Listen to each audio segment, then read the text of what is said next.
నమస్తే. ఎన్నో మంచి మంచి కార్యక్రమాలు మన ఛానల్ ద్వారా చూస్తూ ఉంటారు. చాలా మంచి స్పందన వస్తోంది.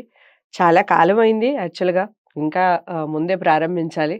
మేడం కూడా చాలా బిజీగా ఉంటారు కాబట్టి, మనకెప్పుడో ఒకసారి అవకాశం కల్పిస్తారు కాబట్టి, కొంచెం ఆలస్యం అవుతూ ఉంటాయి కొన్ని కార్యక్రమాలు. దట్టు మంచి మాటలు చెప్పేటప్పుడు ఎక్కడా కూడా స్కిప్ చేయకుండా వీలైనంత మందికి వీడియోని షేర్ చేసే ప్రయత్నం చేయండి. ముందుగా మనం చేయాల్సిన పని అదే. ఎందుకు అంటే మా కార్యక్రమం ఏదో లేదా మా ఛానల్ ఏదో ఒక మంచి పేరు రావాలి అన్న సదుద్దేశం కాదిక్కడ. ఇక్కడ ఉద్దేశ్యం ఏమిటి అంటే చెప్పే విషయాలు ముఖ్యంగా పిల్లలకి సంబంధించినవి చాలా వరకు చేస్తూ ఉంటాను నేను. కస్తూరి ఉష గారితో మోస్ట్ చేసిన ప్రతి ప్రోగ్రామ్‌లో ఎక్కడో చోట పిల్లలకి టచ్ అయ్యేదే ఉంటుంది. ఎందుకంటే రేపటి సమాజానికి వాళ్ళే కాబట్టి వెన్నెముక లాంటి వాళ్ళు. సో, వాళ్ళని చేంజ్ చేస్తే ఖచ్చితంగా సమాజం మారుతుంది అన్న ఉద్దేశం. ఈరోజు కూడా పిల్లలకి సంబంధించే కొన్ని వీడియోస్ చేయబోతున్నాం. వీడియో ఎక్కడా కూడా స్కిప్ చేయకండి. కస్తూరి ఉష గారు నాతో పాటు ఉన్నారు. మేడం గురించి మనందరికీ తెలుసు. చాలా మంచి విషయాలు మాట్లాడుతూ ఉంటారు. ముఖ్యంగా పిల్లలకి సంబంధించి. ఎక్కడైనా చిన్న పొరపాటు జరిగినా అస్సలు సహించరు. నాతో కూడా ఫైట్ చేస్తారు. సో, పేరెంట్స్ ఏ విధంగా ఉండాలి అన్న దగ్గర నుంచి మొదలుపెడితే, చదువులకు సంబంధించి అలాగే వారు మాట్లాడే భాష, వాళ్ళు తిరిగే ప్రవర్తన, వాళ్ళు నడిచే విధానం ప్రతిదీ కూడా చాలా ఇంపార్టెంట్. రేపొద్దున మనం మన పిల్లలకి అదే ఏమి నేర్పిస్తున్నాము అనేది వాళ్ళ నడతలో ఎలా కనిపిస్తుందో, రేపు వాళ్ళ భవిష్యత్ తరాలకి అదే బాటలు వేసినట్టు అవుతుంది. సో, దానికి సంబంధించే మాట్లాడబోతున్నాను ఈరోజు. వీడియో స్కిప్ చేయకండి. మేడం నమస్తే. నమస్తే. చాలా రోజులయింది ముందుగా. మనం అవును. చాలా ఆల్మోస్ట్ చాలా మంత్స్ అయిపోయింది. మీరు కూడా చాలా బిజీగా ఉండటం వలన. సో, ఈ మధ్య కాలంలో ఒక ఏజ్ లిమిట్ లేకుండా వాళ్ళు, వీళ్ళు అనేది ఏమీ లేదులెండి. ప్రతి ఒక్కళ్ళు కూడా ఒక రకమైన వల్గారిటీకి, వల్గర్ భాషకి, వేషధారణకి ఎక్కువగా ప్రయారిటీ ఇస్తూ దాన్ని ఎక్కువగా ప్రోత్సహిస్తున్న సందర్భాలు మనం చూస్తూ ఉన్నాం. అవును. ప్రోత్సహిస్తున్నారు అని ఎందుకన్నాను అంటే ఇక్కడ మళ్ళీ మనకి కామెంట్స్ రావచ్చు. దానికి చిన్న క్లారిటీ ఏమిటంటే వాళ్ళకొచ్చే వ్యూసే. ఇప్పుడు మనం 4 మంచి మాటలు చెప్తే 500కి మించి వ్యూస్ రాకపోవడం ఎంత బాధాకరమో, హుహు. ఒక వల్గర్ భాష మాట్లాడుతూ వల్గర్ బూతులు తిట్టుకుంటున్న దానికి మిలియన్స్ ఆఫ్ వ్యూస్ రావటం అనేది అంతకన్నా ఎక్కువ బాధాకరం. బాధాకరం. సో, ఎ ఎక్కడ దానికి అసలు ఆజ్యం ఎక్కడ పడుతుందంటారు? దానివల్ల ఎక్కువగా ప్రభావితం అవుతుంది ఎవరు? రేపొద్దున అసలు ఇలాంటి భాష సమాజానికి ఏం చూపిస్తుంది? ఏం నేర్పిస్తుందంటారు? నిజంగా ఇది చాలా ఆలోచించదగ్గ విషయమే. భాష అనేది ఇప్పుడు పిల్లలు ముద్దు ముద్దుగా మాట్లాడుతూ ఉంటారు. అవును. 6 నెలలు వచ్చిన దగ్గర నుంచి ఏదో ఒకటి మాట్లాడుతూ ఉంటారు. 6 నెలలు మాట్లాడేటప్పుడు వాళ్ళు తప్పు మాట్లాడుతూ ఉంటారు. కానీ చిన్నప్పుడు ముద్దుగా ఉంటుంది. ఒక 1 ఇయర్, 2 ఇయర్స్ వచ్చిన తర్వాత వాళ్ళని కరెక్ట్ చేస్తూ ఉంటాం. అమ్మ కరెక్ట్ చేస్తుంది. వినేవాళ్ళందరూ కరెక్ట్ చేస్తూ ఉంటారు. అదే ముద్దుగా అలవాటయిపోయింది. చిన్నప్పుడు కాబట్టి ముద్దుగా ఉంటుంది. పెద్దవాడయ్యాక ముద్దు పెదవలాగా అనిపిస్తుంది ఆ మాట అవును. మాట్లాడుతున్నప్పుడు. ఇప్పుడు స్కూల్‌కెళ్ళాక ప్రొనౌన్సియేషన్ కరెక్ట్. ఫొనెటికల్ సౌండ్ అంటూ రైట్. రైట్. ప్రతిదాన్ని మనము అక్షర దోషాలంటారు దీన్ని తెలుగులో. హ్మ్. హ్మ్. హ్మ్. ఒక ఒక అంటే తప్పు రాసాము అని టీచర్ అన్నప్పుడు, ఆ తప్పు ఎలాంటి తప్పు? అక్కడ ఒక అక్షరం తప్పు అనుకుందాం. ఇప్పుడు ఒక అక్షరం తప్పయింది. అక్షరం మాత్రం తప్పు అవ్వలా. ఆ వాక్యం తప్పయితుంది. ఒక అక్షరం తప్పు వల్ల ఒక వాక్యం తప్పయిపోతుంది. ఆ పదం తప్పయిపోతుంది. ఆ తప్పులు కరెక్షన్ చేయటానికి కోసం ఇప్పుడు క్వెషన్ పేపర్ నేను అంటే మీరు మాట్లాడే భాష గురించి మాట్లాడుతున్నారు కాబట్టి, ఒక అకాడమిషియన్‌గా స్కూల్ లెవెల్ నుంచి తీసుకొద్దాం దీన్ని. హ్మ్. ఇప్పుడు మార్కులు తక్కువ అక్కడ మార్కులు కట్ చేస్తారు. అవును. ముఖ్యంగా లాంగ్వేజ్ టీచర్స్. అవును. తక్కువ రాగానే ఏం చేస్తారు పేరెంట్స్ వెంటనే వచ్చి గొడవ పడుతున్నారు. రైట్. ఒక అక్షరమే కదా తప్పంటున్నారు. అది వాళ్ళకి అర్థం అసలు ముందు కావట్లేదు. ఇలాంటి పేరెంట్స్‌లో మార్పు రావాలి మేడం. యెస్. పై టీచర్స్ చిన్న ఇంటరప్షన్ ఏమిటి అంటే, టీచర్స్ ఏదైనా మిస్టేక్ చేస్తే దయచేసి టీచర్స్‌ని క్వెషన్ చేయకండి. Any parent. Teacher always right అండి. నేనైతే 100% చెప్పగలనది. ఎందుకంటే టీచర్ అనేవాళ్ళు ఉన్న 60 మందికో, 70 మందికో వాళ్ళందరిని ఒకే రకంగా చూస్తారు. వీడు వచ్చి వాళ్ళకి రేపొద్దున ఇల్లులు కట్టించరు. వాళ్ళ బ్యాంక్ బ్యాలెన్స్‌లొచ్చి వీళ్ళకేమి ఆహ్, పెరగవు కదా! సో, ఎప్పుడు టీచర్‌ని రాంగ్ పట్టకూడదు. చెప్పండి మేడం. అక్కడ అక్షర తప్పులు రాసిన వాళ్ళని ఒప్పుకోవట్లేదు.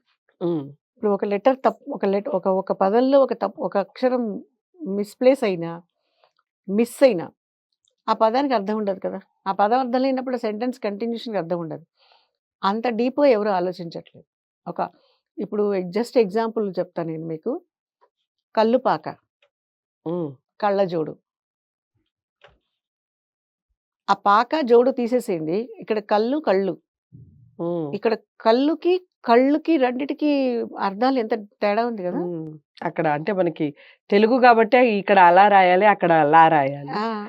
తెలుగైన నేననేది ఒక హ్మ్. ఎగ్జాంపుల్ చెప్తున్నాను మీకు. అవునవును. ఇదే మీకు ఇంగ్లీష్‌లో గూడా లాంగ్ వోవెల్, షార్ట్ వోవెల్ రాసేటప్పుడు మీకు ఆ హ్మ్. డిఫరెన్స్ మెయింటైన్ చేయకపోతే మీనింగ్ మారిపోతుంది. అవును. అంత డీప్‌గా ఎవరు ఎళ్ళట్లా. ఎందుకంటే మనకు కావాల్సింది ఇప్పుడు ప్ర ప్ర ఇప్పుడు జనాలకి, పేరెంట్స్‌కి ఎట్లా ఉందంటే లాంగ్వేజెస్‌తో ఏం చేసుకుంటాము? కావాల్సింది ఎంపీసీ కదా అనుకుంటున్నారు. ఇప్పుడు హ్మ్. ఇంజినీర్ అయితే భాష లేకుండా భాష లేకపోతే ఈ ప్రపంచంలో ఏ సబ్జెక్టు అర్థమై సావదన్న విషయం జ్ఞానం బుర్రలోకి ఎవడికి ఎక్కట్ల. హ్మ్. ముందు భాష వస్తేనే కదా! హ్మ్. నీకు వచ్చిన అంశం గురించి ఇంకొకళ్ళకి ఎక్స్‌ప్లెయిన్ చేయడం కానీ, నిన్ను నువ్వు క్వెషన్ చేసుకోవడానికి కానీ ఉంటుంది. అవును. ఇక్కడ నేను నీకు చెప్పింది కళ్ళు, కళ్ళు. ఆ లా పలకటానికి నాలుక మడత పడట్లేదు ఎవరికీ. హ్మ్. హ్మ్. ఇప్పుడు కుర్చీ మడత పెట్టినంత పాపులర్ నాలుక మడత పెట్టమంటే అర్థం కావట్లేదు జనాలకి. అలాగా? ఎందుకని ఆ తేడా అక్కడ చూపిస్తున్నారు? హ్మ్. నాకక్కడ అమ్మలకే ఒళ్ళొంకపోతే పిల్లలకి ఎక్కడి నుంచి వస్తుందండి? నాకు రైట్. బీపీనే పెరుగుతుంది ఈ విషయాలు మాట్లాడుతున్నప్పుడు. హ్మ్. హ్మ్. మొన్న ఒక అమ్మాయిని, ఒక ఆవిడని నేను కళ్ళు అనమంటే ఆ ళు పలకటానికి ఎన్ని వయ్యారాలు పోయిందో. ఓకే. ఆవిడకి రానిది ఇప్పుడు పిల్లలకి ఎక్కడి నుంచి వస్తుంది? హ్మ్. హ్మ్. ఇప్పుడు మహాప్రాణాలు అంటారు తెలుగు అక్షరాలు. అవును. ఖ, ఘ, భ ఇవున్నాయి గదా! అవి ఎక్కడి నుంచి నాభిలోంచి పలకాలి. అవును. తెలుగు అక్షరాలు పలికేటప్పుడు 70,000 నాడులు కదులుతాయి శరీరాల్లో. అదే హ్మ్. ఒక పెద్ద ఎక్సర్‌సైజ్. హ్మ్. హ్మ్. పలకటానికి అసలు బద్ధకమైతే ఎవరు అసలలా పలికించి చదివించే పేరెంట్స్ గూడా నిజంగా మీరన్నట్టుగా లేరు ఈ మధ్య కాలం. ఒకవేళ టీచర్ ఉన్నా గాని ఎంత మొత్తుకుంటుందావిడ? హ్మ్. హ్మ్. ఇప్పుడు టీచర్ ఎన్ని సార్లు మొత్తుకుంటుంది. అదేదో పెద్ద అవసరమా అన్న మాట్లాడే పేరెంట్స్ నేను చాలా మందిని చూసాను. ఓకే. ఇప్పుడు అక్కడ మీనింగ్ మారిపోతే? హ్మ్. ఇప్పుడు అర్థం మారిపోతుంది గదా! రైట్. అర్థం మారిపోయినప్పుడు దానికి ఎన్ని పెడార్థాలైనా తీసుకోవచ్చు ఎవరైనా. హ్మ్. హ్మ్. అవునా? ఇప్పుడు క క కళ్ళు రాసే జాగాన కళ్ళు రాస్తే దాన్ని అండర్‌లైన్ చేసి వాళ్ళు ఏం చేసుకోవచ్చు? వీడు కళ్ళు గురించి ఎక్స్‌ప్లెయిన్ చేసాడనుకుంటారా? కళ్ళ గురించి ఎక్స్‌ప్లెయిన్ చేసాడనుకుంటారా? రెండిటికి ఎంత తేడా ఉంది? రైట్. ఇప్పుడు ఆ భావం రాసేటప్పుడు అక్కడ కరెక్షన్ నేననేది పిల్లలు ప్రతి చిన్న విషయంలోనూ తప్పుని కరెక్షన్ చేయాలి. హ్మ్. నో డౌట్ ఈక్వల్ రెస్పాన్సిబిలిటీ ఉంది. రైట్. పేరెంట్స్ కానీ, టీచర్స్ కానీ. హ్మ్. హ్మ్. పేరెంట్స్ కరెక్షన్ చేసుకున్నప్పుడు వాళ్ళ వాళ్ళ ఇష్టం. వాళ్ళ పిల్లలు, వాళ్ళ ఇల్లు, వాళ్ళ సొంతం, వాళ్ళ రక్త సంబంధికులు కాబట్టి. కానీ టీచర్ కరెక్షన్ చేస్తున్నప్పుడు టీచర్ కరెక్షన్ చేస్తోంది గుర్తుపెట్టుకోండి. పాయింట్ ఔట్ చేయట్లేదు. రైట్. టీచర్ కరెక్షన్ తప్పుని సరిదిద్దటానికే నువ్వు స్కూలుకి ఎందుకు పంపిస్తున్నారు? హ్మ్. హ్మ్. నేర్చుకోవడానికి కదా! నేర్చుకున్నది పర్ఫెక్ట్‌గా నేర్చుకోవాలని కదా! హ్మ్. రేపొద్దున ఒక్క మార్క్ తక్కువైనా, ఒక్క పర్సెంటేజ్ తక్కువైనా నానా రభస చేస్తారు. ఎంతవరకు వెళ్తారంటే ఆ మేనేజ్‌మెంట్ వాళ్ళు టీచర్‌ని స్కూల్‌లోంచి పీకేసే వరకు వెళ్తారు. వాడు సరిగ్గా అప్పుడు వాడు ఇప్పుడు మీరు చెప్పినట్టు చదువు స్కూల్‌కి వెళ్ళేది చదువు నేర్చుకోవడానికి మాత్రమే గాదు. హ్మ్. విద్యా బుద్ధులు నేర్చుకోవడానికి స్కూల్‌కెళ్ళాలి. విద్యా విద్ బుద్ధులు బుద్ధి పోతోంది. విద్యతో పాటు బుద్ధి లేకపోతే ఎంత విద్య ఉంటే ఉపయోగం ఏముంది ఆ పిల్లలకి? రైట్. ఇప్పుడు స్కూల్‌లో టీచర్స్ పాఠం ఒకటే చెప్పరండి. 100% మిగిలిన చాలా క్వాలిటీస్ చెప్తారు. స్ట్రెయిట్‌గా కూర్చో, గోళ్ళు కొరక్కు, హ్మ్. గోళ్ళు పెంచుకోకు, గోళ్ళు కట్ చేసుకో, హ్మ్. హెయిర్ కట్ తీసుకో. ఇవన్నీ కూడా స్కూల్‌లో ప్రతి విషయాన్ని చెప్తున్నారు వాళ్ళు. రైట్. తినే ముందు చేతులు శుభ్రంగా కడుక్కున్నావా లేదా? స్ట్రెయిట్‌గా నుంచో, స్ట్రెయిట్‌గా నడు. ఒగ్గరు టింకరగా పరిగెత్తకు. బాత్రూమ్‌లో లైన్ ఇవన్నీ చెప్పాలి. స్కూల్‌లో ప్రతి విషయం ఎన్ని తల్లిదండ్రులు కూడా చెప్పట్లేదు నాకు తెలిసి. ఎన్ని చెప్తున్నారు. కానీ ఎంతమంది ఫాలో అవుతున్నారు? చెప్పి ప్రతిరోజు మొత్తుకుంటుంటే వాళ్ళు అసెంబ్లీలో నుంచినప్పుడు ఎన్ని పర్ఫెక్షన్స్ చెప్తున్నారు వాళ్ళు? దేనికి చెప్తున్నారు? వాడు ఫ్యూచర్‌లో పర్ఫెక్ట్‌గా ఉండాలన్న పాయింట్‌లో చెప్తున్నారు. అక్కడ అది పనిష్మెంట్ లాగా ఫీల్ అవుతున్నారు. కొంతమంది అది అలవాటైపోతుంది వాళ్ళకి. నేచురల్‌గా ఆ లైన్‌లో నుంచునేటప్పుడు స్ట్రెయిట్‌గా నుంచోవాలి. ఇక్కడ వేరే ఏ విషయాలు మాట్లాడకూడదు. అంటే నుంచున్నప్పుడు 100% కాన్సంట్రేషన్ అసెంబ్లీ ప్రెజెంటేషన్ మీదే ఉండాలి. అక్కడ అసెంబ్లీలో ఏం జరుగుతుందో దాని మీదే ఉండాలి. నేషనల్ యాంథమ్ పాడుతున్నప్పుడు స్ట్రెయిట్‌గానే నుంచునుండాలి చెప్తే చాలా మందికి నచ్చని విషయం ఇది. ఆఫ్టర్ ఆల్ ఒక నిమిషం లోపల 60 సెకండ్ల లోపల అంతసేపు స్ట్రెయిట్‌గా నుంచోలేరు. దేనికోసం? అంటే ఒక మర్యాద ఏమీ లేదా? ఇప్పుడు ఎలా ఉందంటే మనం దేవుడి ముందు కాన్సంట్రేషన్‌గా బాధతోనో, భక్తితోనో, శ్రద్ధతోనో దేవుడికి దండం పెట్టుకునేటప్పుడు సెల్ఫీలు తీసి పెట్టుకుంటుంటే హ్మ్. దేవుడికి దండం పెట్టుకునేది సెల్ఫీ కోసమా? భక్తి కోసమా? అసలు ప్రతిదీ సెల్ఫీమయం అయిపోయింది గదా మేడం ఇప్పుడు. దేనికోసం చెప్పండి? అంటే నువ్వు చేశాన పూజ ఎక్స్‌పోజింగా? హ్మ్. ఇప్పుడు ఇది పిల్లలకి అలవాటు అవ్వదండి. పిల్లలకి ఓహో! It's fine. దండం పెట్టుకుంటుంటే ఫోటో తీసుకో, అన్నం తింటుంటే ఫోటో తీసుకో, జడ దూకుంటూ ఫోటో తీసుకో, ఇంకా ఏదో రకరకాల యాంగిల్స్‌లో ఫోటో తీసుకోవాలి. దాన్ని వెంటనే రీల్స్‌లోనో, ఇన్‌స్టాలోనో, స్టేటస్‌లోనో పెట్టేసుకోండి. వ్యూస్ ఎన్నొస్తాయో చూసుకోండి. సో, ఈ క్రేజ్ ఇదొక వ్యామోహం.